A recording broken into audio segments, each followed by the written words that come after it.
Welcome to another outrageous episode of the Show. We are two geeks who talk about everything. My name is Aaron, and I'm joined this week by my guest co-host Nicole. Hi, Yay. everyone. Round of applause. Thank you, thank you.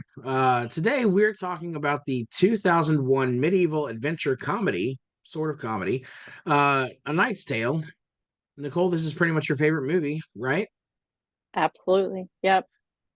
And you've already told me you've watched it twice this morning, before we recorded. So, did you get to see this in the theaters back in the day, or did you like a lot of people didn't see it in the theaters? It was not one of those big hits at the box office. It's since become a cult classic. So, when you did first see it, your initial thoughts, like what did you think? So no, I didn't see it in the theater. Um, I think it came out like in early 2001. Was it May 2001? Honestly, I can't remember. I think it was like May. I'd actually gone to Virginia for the weekend. My sister was in town, and she was like, "Come in my room. You have to see this movie." And in her room, she had a 13-inch TV, the old VHS tape thing. And at the time, McKenna, my third oldest child, had just been born, like maybe 2 months old. And we sat on her bed, and that was the first time I had like watched it and was enthralled. Like I love now, you know me, Aaron. You know how I am about movies. And that was back in the day with no streaming. So I didn't have access to it to be able to watch it again right away. But that was the first time I saw it on a 13-inch TV screen. So I was so excited when I finally got a copy of it that I could watch on a larger screen TV. And knowing how you are with movies, like you prefer movies on a big screen. So I mean, you'd rather see a movie at the theater than watch it at home.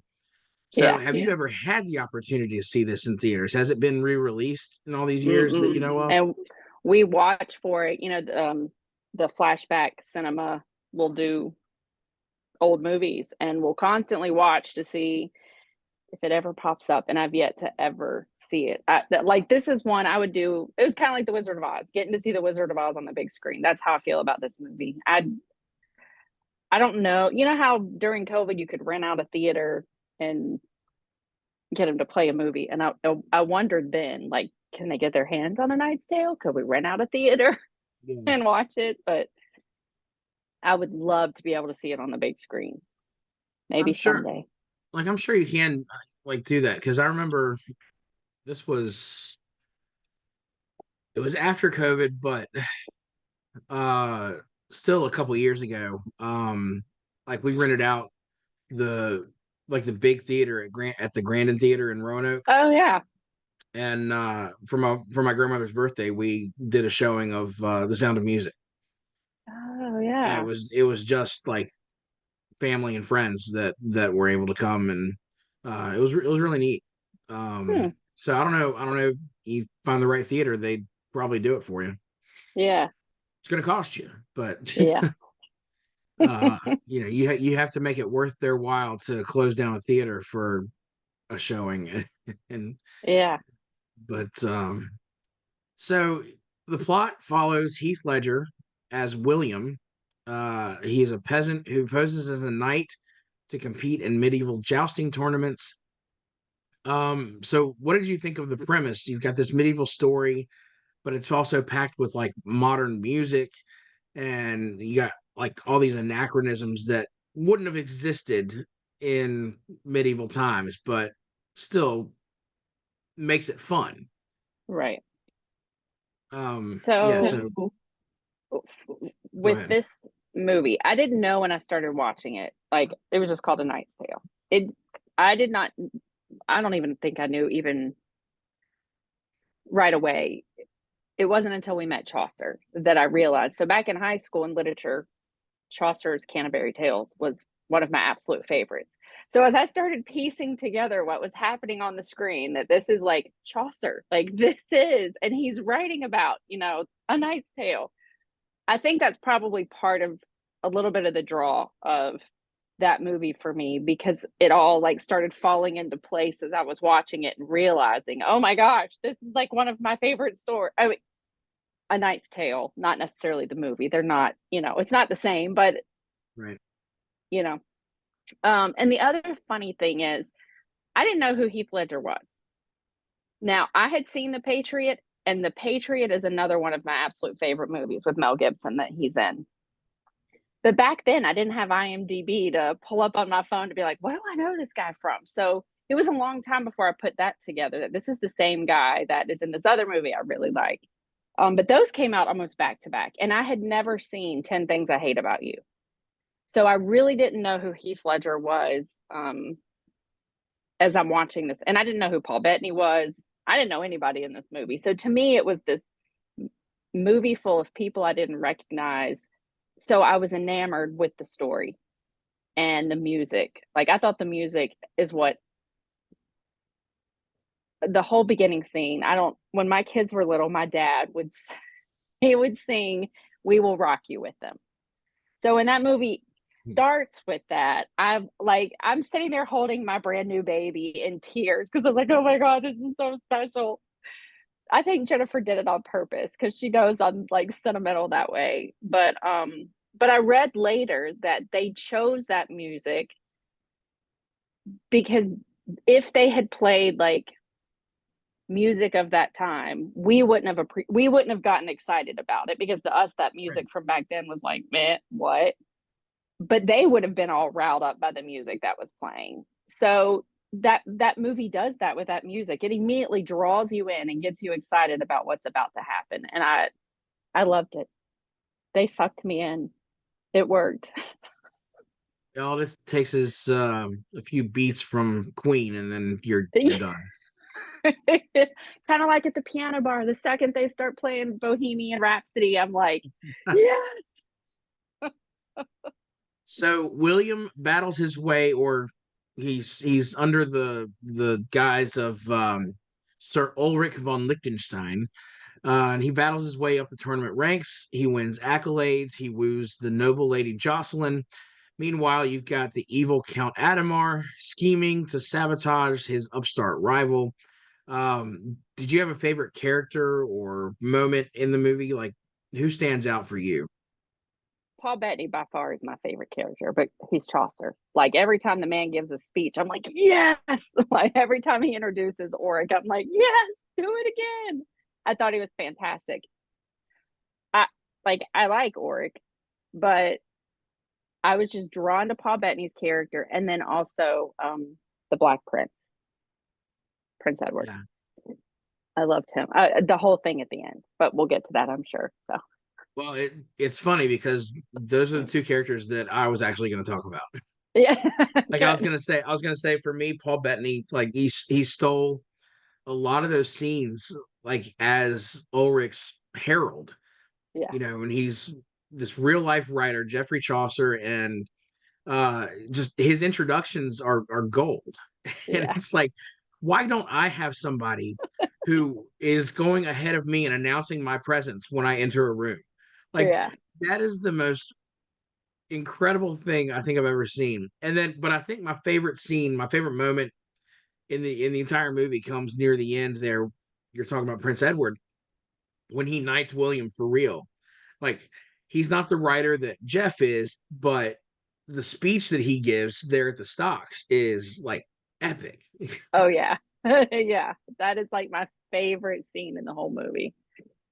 He gets up in William's face, and like William's just like, you know, in the stocks, and Prince Edward just strolls up. He goes, "Your men love you. Love you. If I knew nothing else about you, that would be enough. But you And also tilt when you should withdraw, and that is knightly too." Oh, it's such a great oh scene. my gosh, that is like my favorite part of the. I get chills. You just gave me chills. Just And I then he goes love on, that part. excuse me, he goes on and he's talking about how his personal historians have discovered that he's descended from an ancient royal line. And he uses this line, and I always look for ways, and it's never happened like organically, but I want to use this in real life in a conversation at some point. He goes, "This is my word, and as And the such is beyond contestation." contestation. Yeah. I've never I've been able to only work that used that into a with my conversation. kids a couple of times. When they were little, I used that with them a couple of times. As a parent, that would work. Yeah. Like I've never been able to find a way to work it into a conversation to where it's like people would get it, or like you'd have to use it in the right context, and like Right. so few people would understand it. Like there's another line. It's from I don't know if you ever watched 30 Rock, the show with Tina No. Fey and Only with Alec you a Baldwin. couple of times. Yeah. There's this one episode where Tracy Morgan is talking with Alec Baldwin's character and says he's going to make him a mixtape, and then it asks him, "You like Phil Hartman, right?" Or not Phil Hartman, Phil Collins. Why did I say Phil Hartman? So I got Saturday Night Live on the brain. He said, "You like Phil Collins, right?" And Alec Baldwin's response is, "I've got two ears and a heart, don't I?"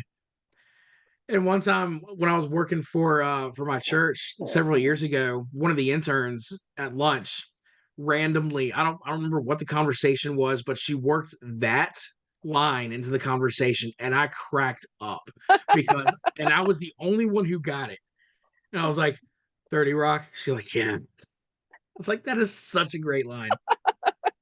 It's so much fun when you can take these movie lines, TV shows, and throw them into conversations, and but it's only satisfying if somebody else gets it. Like Yeah. That I is true because my really, kids had no idea. yeah. None. No. Mm. All right, so we've talked about casting a little bit with Heath Ledger, but and you know with Paul Bettany as uh Jeffrey Chaucer. So you've got Ledger, he's showing off his like natural athleticism, and he's got this charm as William. But we also get entertaining stuff from Alan Tudyk, who is Watt. What? Mm-hmm. Mark Yeah. Addy is oh help me out. What's his name? Oh, um, Roland. is it Roland? Yeah. I just watched it twice. What the heck? I'm sure that's right. I'm sure you're right. And Rufus Sewell is the bad guy. It's Count Is a bad Adamar. guy. Yeah. And he's always the bad guy. I don't think I've ever seen him play anything where he is Uh-uh. one of the I good was thinking guys. that too. Yeah. This morning I was thinking that too. Yeah. Now I can't say I've seen everything he's been in. I'm sure he's been in other things, but like I know he was in one of the Zorro movies where he A was the bad bad guy. guy, and Hmm. He plays a good bad guy. oh, he's good at it. He played a Nazi in that show Man in the High Castle Oh, I never saw it. in Prime Video. I only saw Hmm. the first season. But he was good in that too. Were there any other performances that kind of stand out to you, Um, or any from these three that we just mentioned? I mean,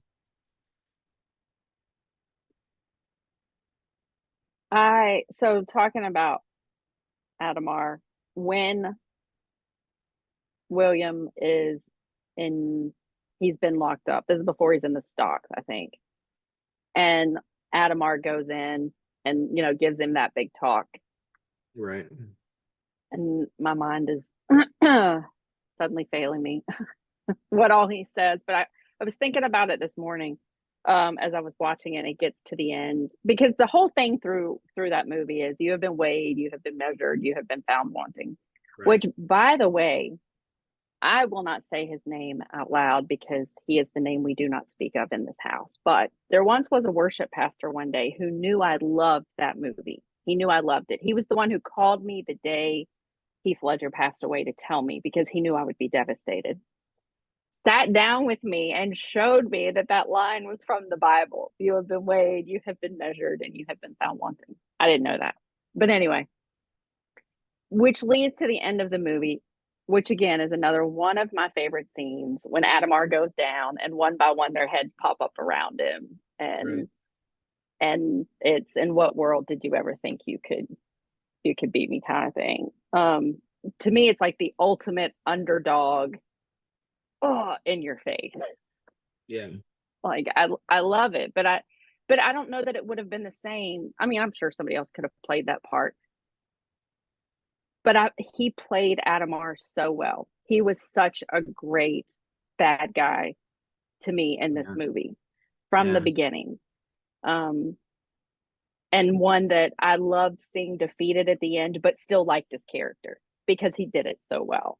And that's important to me in a movie. Like I want a bad guy that I still like at the same time because they play it so well. Um, and that was Rufus. I thought he did great with being Adamar. Yeah. I really feel like all of the actors that were cast, they really fit their parts Mm-hmm. perfectly. And even the chemistry between each of the characters was really good. I mean, you've got the interactions between Chaucer and Watt are hilarious. Yeah, He's because he's always giving him a hard time. Chaucer's always giving him a hard time uh with everything. Like anything yeah. he says or does, he's just he's giving him crap for it. And and then you've got Roland over on the side who's just kind of egging it on. And one of the fun things too is you've got this kind of background romance going on.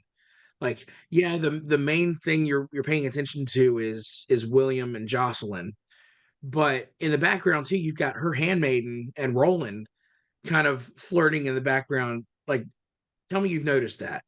Yeah. Oh yeah, absolutely. Like, you've seen it 8,000 times. I figured Right. it's not like I'm telling you anything new, but the look No. on your face was like, what? What are you talking about? No. Well, I was trying to figure out where you were going with it. I just I just think it's neat. Like it's Yeah. not anything that no one draws attention to it. It's just like a background, like it literally you just see them in the background talking to each other. But you see it coming and you're not surprised at the end with their interaction when you realize, Right. oh, Yeah, yeah. yeah, because the first time he sees her, his mouth is open and Chaucer's like Yeah. he goes and then he tells William, concentrate. So yeah, it's neat to see those little things kind of happening in the background. Um, so I don't know if you knew this. Uh, I read that the director Brian Helgeland, Mm-hmm. he had to fight to cast Heath Ledger in the lead. Apparently, the Oh, studio wanted somebody who was a bigger star. I don't know. I didn't read anything about who they were looking for. They just didn't think he was a big enough name to carry this movie.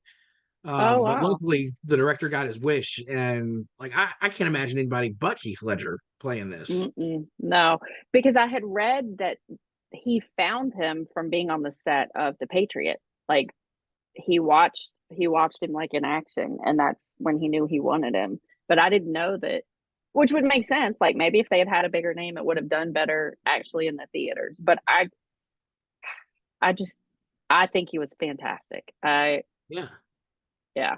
The funny thing is though, he reminds me so much of Chris Hemsworth. Like it's like if they remade that movie, Chris Hemsworth could totally be Sir Ulrich von Liechtenstein, I think. Um, but because I remember, I think I was trying to think of what the first Chris Hemsworth movie was I saw. Maybe it was Thor. I don't remember, but I had a moment of going, "What the heck? Wait, what the heck?" Heath Ledger, he died. Who is that? Like my brain did this whole. I thought it was the same person. Like I started freaking out, thinking it was the same person. Because there's a lot of similarities between the two of them. I guess because they're both Australian, probably. Um, but I don't know his hair, everything about him in that movie. I thought he made for such a believable, because the movie is about social classes. Like he was believable as the common person who made his way up through the ranks and became this great knight. Like he did it well. Um, and again, I didn't remember him from The Patriot. So, in watching it, I was like, this kid is great. He's phenomenal. He's such a great actor. Not knowing I had be already a seen him in star. something else that I loved. Yeah. Yeah. Like he was, and the girl, what is her name that plays his love Jocelyn, interest? Jocelyn. Sh Shannon Sossaman. Yeah. Like I thought she was great. I loved her. I loved the chemistry between the two of them. And there's nothing like that dance scene, like the chemistry between them, even in that scene. You know, you can say this, it's like any movie. I cannot picture anybody else ever playing. Because I remember when my dad first told me that they were trying to get Tom Selleck to play Indiana Jones. Right. I'm like, no, nobody can be Indiana Jones but Harrison Ford. Did I say Harrison Ford? Um, but you don't know any different. Like, you know, you don't know. Right. Somebody could have played it better. But I feel like There's another every universe somewhere where we did get a Tom Selleck Indiana as Jones, Indiana Jones. and then our doppelgangers in that universe are talking about how nobody else could play Indiana Jones but Tom Selleck. Like I just can't picture Right. Harrison Ford, Han No. Solo playing. No, So no, yeah. And that guy that's from like Star Wars. Nah, that just doesn't make any sense. What? But I just think in this movie, every single person who was cast fit their part so well. There was nobody that was like, that's not like even the two guys, oh crap, the ones who are trying to get Chaucer to gamble and like he gambles and loses his money and like the partner and the Peter, oh is it Peter the partner yeah, or something uh like that? can't remember the other guy's name. Like even down to those characters, everybody was Jocelyn. What was her name? What was Jocelyn's girl's name? Oh, I just remember her as her handmaiden. I can't remember her name. I know Handmaid. she has Yeah. one. Like Like they, even she was great. yeah. What was she Um, had a name? I've just watched it twice, Aaron. Twice. yeah. And I can't. It's been months for me, so your memory should be better than mine. Yeah, But it should. it's what happens when we get old. Yeah. Um, so the movie was filmed in the Czech Republic, I Hmm. think. Yeah, I think that's Um, right. like they had to go find somewhere where it was believable that you had these medieval type surroundings, and so Mhm. they were like out in the middle of nowhere. Um, and apparently Heath Ledger cracked some ribs doing some of his stunts. And the area that they were filming in apparently had its worst rain in a century while they were Oh well. filming. Hmm. So apparently they had a lot of issues, and the extras. This is a funny story that I remember hearing years ago. The extras that they had on set did not speak English. Well, yeah, And yeah, so the scene where it's the first tournament that William is in as Sir Ulrich, and yeah. he's there. He does the sword fighting tournament, Hmm. and Chaucer at the end of it does his big speech and is talking about how great Ulrich is, Yeah. and nobody's responding. Nobody laughed. Nothing. Yep. Excuse me again. I'm sorry. I keep coughing. I'm sick.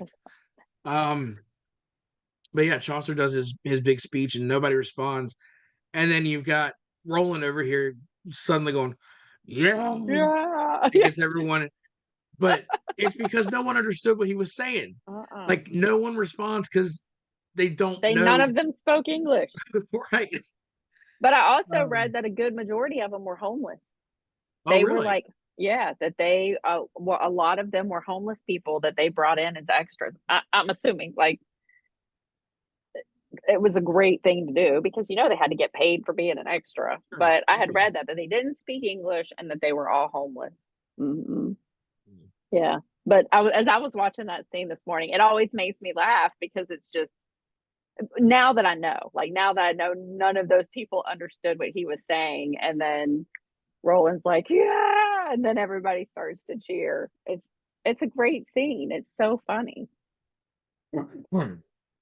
Because All there was right. another. So Yeah, go ahead. no, go ahead. What were you saying? No, I don't remember. I started to say it and it left me. Well, I was just gonna say it's we're more than 20 years past this movie coming out, what do you think A Knight's Tale represents as a part of Heath Ledger's legacy? Interesting. Obviously, we have his tragic death in 2008. Was it Hmm. 2007? I think it's Um, seven. that I think about, I often think about him, and I think about, other young actors who died way before their prime. Hmm. Like River Phoenix. Even looking back to the classics, like James Dean, dude was in three Hmm. movies, I think, and he was brilliant in all three of those movies he was in. But and again, River Phoenix, Stand by Me, and there was other things he was in. He was in Sneakers with Robert Redford, and you think about how good his performance was just in Stand by Me as a child actor. Yeah. You know, Yeah. what could they have become if they had continued to grow in their craft? Yeah. Um, so I think about that with Heath Ledger as well. He went on to you know play the Joker in such a different way than it had ever been done before, but it was Yeah. so brilliant. Yeah. And people were like, "No, Heath Ledger can't play the Joker," but he was so good at it, and Yeah. it just showed what a brilliant actor he was. And it's just sad to think, what else could have been if he Yeah. had continued on. Yeah. Agreed. Because, you can kind of say it when I think about it. Like, it's sad. Like, I was devastated. I was devastated the day I got the call that he had died. Um, but he ended like Joker was phenomenal. Even when I think about this movie they made, was it the Joker, that was it Joaquin Phoenix, Yeah. the really dark. As a kid, well, not a kid, as a younger person, I loved Batman with Michael Keaton and Jack Nicholson. I thought he was a great Joker until I saw Heath Ledger play the Joker. And I don't think either one of them played the Joker the way Heath Ledger did. And I go back and think, when, as much as I love A Knight's Tale, when I think of Heath Ledger, I think of him as the Joker. Like, that is where he left. That's the impression he left on me because he played it so well. And they say only the good die young. He was Um, young, and he left us with some really good stuff. I noticed he did a movie with this, I think the same director. I think it was called The Order. I haven't seen it. I think it's supposed to kind of be like a scary movie, and I think um the girl is in it from Knight's Tale, and oh, what's the guy's name that plays Roland? I think the three of them are in the movie, and it came out, I'm pretty sure, after Knight's Tale. But he left us with like 10 things I hate about you. Yeah, 10 things I hate about you. Like, that's another one that's like, girls, talk about, like, when you're young, you've seen 10 things I hate about you, and it's kind of like Mean Girls. It's just a classic. It's Clueless. It's 10 things I hate about you, and Mean Girls, and like, these are the things that he left us with, like, things to look back on and like, oh, that was such a great movie, or he did such a great job as the Joker. Like, he established himself as a great actor, and that's what that's, I feel like that's a to leave with the Joker as your last big character. I think that's not bad. Like, I think that's pretty impressive. Because was he nominated for that part? he won. He won the He Oscar did. for it. Yeah, He did. posthumously. Yeah, Okay. I think his Yeah. his family accepted on his behalf at the Yeah. award ceremony. But um, yeah, he definitely. This. I don't think anyone would necessarily say that he got to demonstrate his entire acting range playing um William Thatcher in A Knight's Tale, but it also showed that he had the capability of leading a movie, Hmm. and being that leading man that would propel him into being a bigger draw at the box office. Um, Hmm. and yeah, you're right. You know, his last major performance as the Joker, um, just it leaves a mark. Mm. Because I remember watching The Dark Knight, and I'm one now. I don't pass judgment on, when they cast somebody in a role. I'm not going to judge it until I see how it turns out. Right. Yeah. And it's because of that. Because when he was cast as a Joker, you had all these trolls on the internet saying that there's no way he can play the Joker. He is, this rom com kid who was in a nightstand. No, he's Brokeback Mountain. He can't do the Joker. Oh, I And it's just forgot like, about Brokeback Mountain. and it's just like, stop. Like, don't judge it until after he's shown Yeah. you what he can do. And he you lose Heath Ledger in that role. Like, Yeah. I don't watch Dark Knight and see Heath Ledger as the Joker. I just see the Joker. Yeah. Oh, yeah. And like, Absolutely. he is 100% lost in that part. And it speaks to really just the talent that he had. So yeah, I think, I not to make light of his passing, but I do wonder, like, some of those older movies that maybe weren't as popular back in the day. I wonder if, like this one, has it achieved cult status in part because we don't have him anymore. Right. Yeah. But Um, sometimes I wonder if it's because he did such a great job in the Joker. It made people go back and was like, right. oh, yeah. Yeah. Yeah.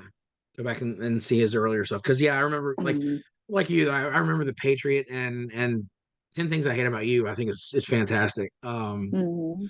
I actually joked with somebody one time. I was like, I don't understand why 10 Things I Hate About You doesn't get the same kind of love that Mean Girls get, because Yeah. it has the same kind of, like, those hilarious one-liners that pop up throughout the movie. It's like, come on, this is a great movie. Let's Mhm. give it the respect it deserves. Yeah. Um, but yeah, yeah. So we're actually running short on time. So any final thoughts before we wrap up? No, I'm just excited that we got to talk about my favorite movie. And even watching it again this morning, as I'm watching, I'm like, all right, can I really say it's this many years later, is this still my favorite movie? And by the time I finished it the first time, I was like, yes, there's no arguing. This is my favorite movie. Yeah. It stands at number one. It is always fun to watch. Now, I won't say it's my favorite movie. Obviously, that's Back to the Future, because it is the best Yeah. movie ever made. But um, it is one that, when I see it pop up in, like, one of those feeds on streaming. I don't know if is it on Netflix right now. No, it's on Hulu. It's on Hulu. Okay. Mhm. It goes back and forth. Like, it bounces from one streamer to another, and Yeah. and it is one of those, when I see it pop up on my list, like, I'm like, I haven't seen that in a while. I'm gonna watch that, because Yeah. it's one of those that you don't necessarily. I don't have to pay attention to it. Right. It can be noise in the background, but I know what's happening. I know what's going on, and I'm still entertained by it. Yeah. So it's always a fun watch. Folks out there listening, watching this on YouTube, if you haven't seen A Knight's Tale, do yourself a favor, find it on Hulu and watch it. It'll be a good hour and 45 minutes. You won't regret. So, Absolutely. uh, all right. Well, thank you, Nicole, for dropping in and having this conversation about your favorite movie. Thank Um, you. and thank you, as always, to our listeners and viewers for tuning in. Be sure to like, subscribe, and hit that bell to stay up to date every time we drop something new here on the channel. And until next time, have a great whatever it is, wherever you are.